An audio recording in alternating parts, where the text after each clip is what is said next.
Hey everyone, welcome back to Corporate Decoder, the place where we dig through the confusing stuff so you don't have to. Today we're looking at Cartica Acquisition Corp, and let me tell you, this filing is full of financial gymnastics, but we're going to untangle it all for you. Stick around because we'll break down exactly what's going on with their money. And before we dive in, if you love getting simple, actionable insights from complex financial documents, make sure you hit that subscribe button. Also, we've got a growing community over on Discord, linked in the description below. Come join the conversation. We're looking at a Form 8K filing from Cartica Acquisition Corp. Think of an 8K as an official announcement from a company about significant events that shareholders should know about. This particular filing is telling a story about extending their timeline to find a business to combine with, which is a pretty common move for these types of companies, often called SPACs or special purpose acquisition companies. So Cartica Acquisition Corp is what's known as a SPAC. Basically, they raise money from the public with the specific goal of finding another private company and merging with it. They have a deadline to do this, and if they don't, they usually have to give the money back to investors. The main event here is that Cartica has decided to extend the deadline to complete their business combination. They were initially supposed to find a partner by the 7th of October of 2025, but they've managed to push that deadline out to the 7th of February of 2026. This means they've bought themselves more time, but it often comes at a cost. To get this extension, Cartica needed their shareholders to vote yes, and wow, they got a unanimous vote. It looks like 6486020 shareholders were all in favor of giving the company more time. There were 0 votes against and 0 abstentions on this crucial proposal. That's a pretty strong signal of support from their investors, at least on paper. Now, how do they fund this extra time? They're using a common SPAC tactic. They've taken out a promissory note, essentially a loan, from their sponsor, Cartica Acquisition Partners. Up to $148,409.44 can be borrowed. They are committed to putting $37,102.36 into their trust account every single month until the 7th of February 2026. You can think of this as putting cash aside to show they are serious about finding a deal and to cover potential costs.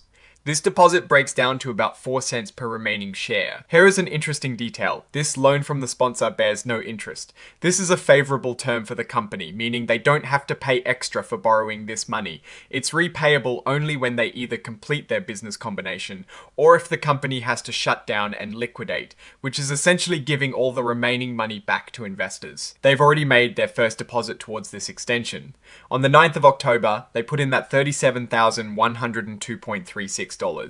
This deposit officially kicks off the extension for the period from the 7th of October to the 7th of November.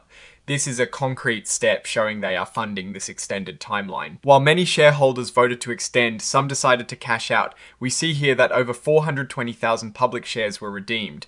This means those shareholders asked for their investment back from the trust account. It resulted in about $5.2 million being paid out, which works out to about $12.46 per S-share. This is a significant chunk of money leaving the company. After these redemptions, the number of public shares still out there has dropped significantly to just over 927,000.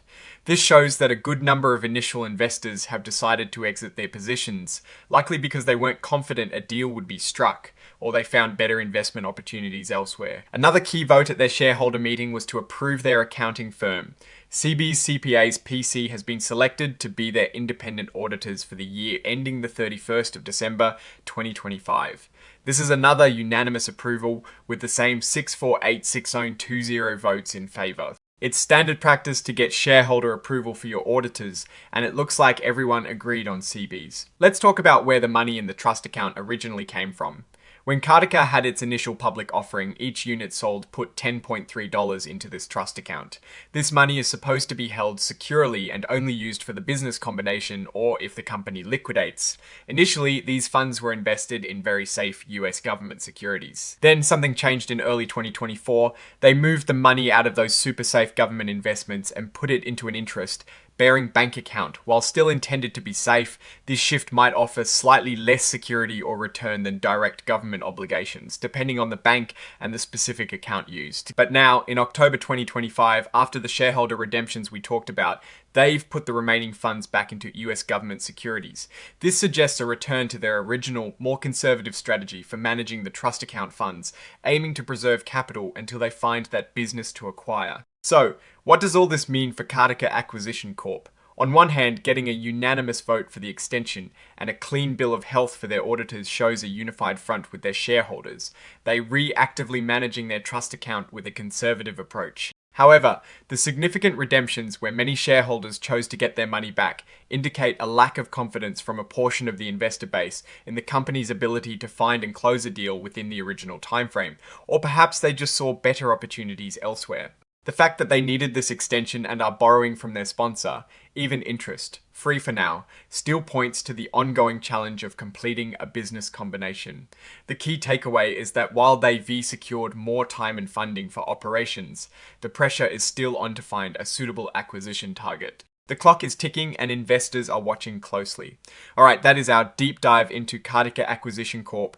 latest filing. What are your thoughts on their strategy and the shareholder redemptions? Let us know in the comments below. If you found this breakdown helpful, please give this video a like and subscribe for more corporate analyses. And don't forget to join our Discord community linked in the description for more discussions and insights. Thanks for watching and we'll see you in the next video.